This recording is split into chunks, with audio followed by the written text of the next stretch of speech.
7th class आपके chapter 1 complete हो गया है। अब हम पढ़ाएंगे आज चैप्टर 2। चैप्टर 2 है छोटा जादूगर। ये कहानी है, इस कहानी के लेखक हैं जयशंकर प्रसाद। कार्निवाल के मैदान में बिजली जगमगा रही थी।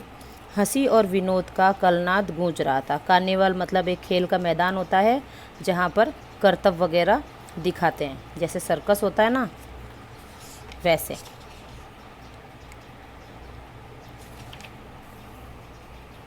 उस छोटे से फुहारे के पास एक लड़का चुपचाप शरबत पीने वालों को देख रहा था। उसके गले में फटे कुर्ते के ऊपर एक मोटी सी सूत की रस्सी पड़ी थी और जेब में कुछ ताश के पत्ते थे। उसके मुंह पर गंभीरता के साथ धैर्य की रेखा भी थी। मैं उसकी ओर न जाने क्यों आकर्षित हुआ। ये लेखक बता रहा है अपनी स्टोरी कि लेखक उस बच्चे को देखकर उसकी तरफ आकर्षित हुआ। उसके अभाव में भी कुछ संपूर्णता थी। मैंने पूछा, क्यों जी, तुमने इसमें क्या देखा? तो मैंने सब देखा है।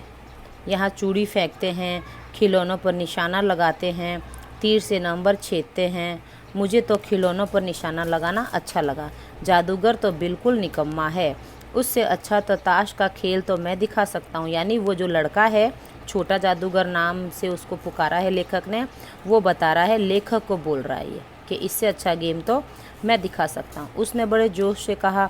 उसकी वाणी में कहीं रुकावट नहीं थी। यानी उसने पूरे कॉन्फिडेंस के साथ कहा कि इससे अच्छा खेल का तमाशा तो मैं दिखा सकता हूँ। यानी वो किसी का खेल देख रहे थे, वहाँ पर खेल के मैदान में गए थे। मैंने पूछा, और उस पर्दे में क्या है? वहाँ तुम गए थे? नहीं, मैं नहीं जा सका, टिकट लगता है। यानी लेखक ने उस लड़के से पूछा कि उस पर्दे के पीछे क्या है, तुम गए? तो उसने बोला, नहीं, मैं नहीं जाता, वहाँ टिकट लगता है। मैंने कहा, तो चलो वहाँ पर तुमको ले चलो। मैंने मन ही मन कहा, भाई आज के तुम ही मित्र रहे। उसने कहा, वहाँ जाकर क्या कीजिएगा, चलिए निशाना लगाया जाए। मैंने उससे सहमत होकर कहा, चलो तो चलो पहले शरबत पी लिया जाए। उसने हाँ के लिए सिर हिला दिया। मनुष्य की भीड़ से जाड़े की संध्या भी वहाँ गर्म हो रही थी। यानी कि इतनी भीड़ थी कि वहाँ गर्मी लग रही थी, सर्दी के मौसम में भी। हम दोनों शरबत पीकर निशाना लगाने चले। राह में ही उससे पूछा, अरे घर और कौन है? माँ और बाबूजी, वो लड़का जवाब दे रहा है। उन्होंने तुमको यहाँ आने के लिए मना नहीं किया? बाबूजी जेल में हैं, उस लड़के ने कहा। लेखक ने कहा, क्यों? देश के लिए, वह गर्व से बोला। और तुम्हारी माँ? वह बीमार है। और तुम तमाशा देख रहे हो कि वो बीमार है, फिर भी तुम यहाँ तमाशा देखना है? वो लेखक उस लड़के को पूछ रहा है। उसके मुंह पर तिरस्कार की हंसी फूट गई। यानी ऐसे ठहाका सा थोड़ा सा उसने लगाया।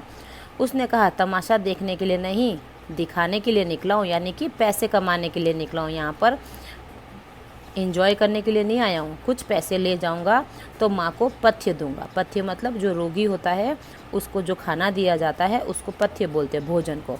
मुझे शरबत न पिलाकर आपने मेरा खेल देखकर मुझे कुछ पैसे दे दिए होते तो मुझे तसल्ली होती। ठीक है, यहाँ तक मैंने ये चैप्टर 1 पार्ट में एक्सप्लेन किया है। आप लोग भी इसको रीडिंग करना अच्छे से। नेक्स्ट पार्ट में नेक्स्ट टाइम भेजूँगी।